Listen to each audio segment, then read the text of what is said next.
Sleep should not be this difficult, right? But if you're here, there's a good chance you've been fighting with sleep for quite a while.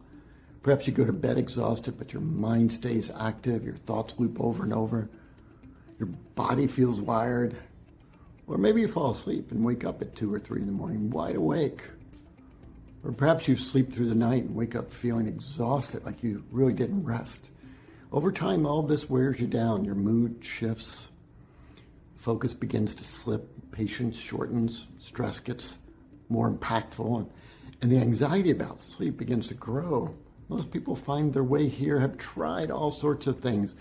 CBTI, you've cleaned up your sleep habits, tried supplements perhaps, maybe you're on medication. And likely you've done the work, and you're here because it hasn't created the lasting change you're looking for. That doesn't mean those approaches are wrong, of course, but for many adults, they don't address the deeper issue. Chronic insomnia is often not just a behavior problem. It's not really a body problem. It's a regulation problem in the brain. I am Dr. Randy Cale, licensed psychologist, founder of Capital District Neurofeedback, and for more than 30 years, I've worked with adults whose brains simply don't power down at night the way they should. When the brain remains too activated, too alert, too vigilant, sleep becomes fragile. And you cannot force sleep if the brain doesn't know how to settle. After months or years of poor sleep, the brain can become conditioned to stay on alert at night. Bedtime itself becomes a trigger, and that's where many treatments fail. They don't really address this. Neurofeedback works differently by training the brain itself. We measure brain activity. This allows us to see where your system is stuck in patterns of over-arousal or instability that interfere with deep sleep. Then we use real-time brainwave feedback, the magic, to help the brain shift toward calmer, more stable patterns. Over time, the brain relearns how to disengage, how to transition, how to move into deeper sleep more naturally. This isn't sedation, it's training. And there's solid research behind this approach. Studies on neurofeedback for insomnia show improvements in sleep onset, sleep maintenance, and overall sleep quality, often by targeting high beta activation in the brain or strengthening and stabilizing these brain rhythms. In other words, we don't mask the problem.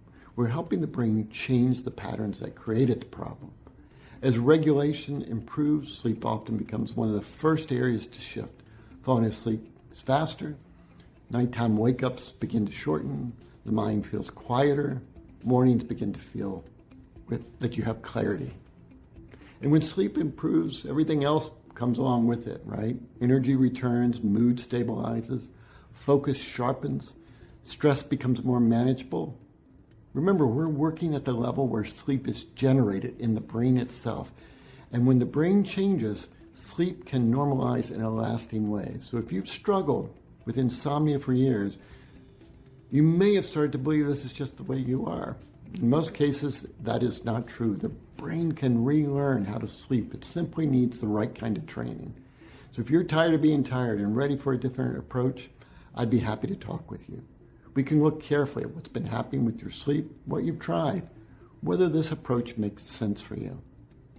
So when you're ready, you're welcome to schedule a conversation with me using the link on this page. Because when sleep returns, everything else in life begins to feel possible again. Thank you. Take care now.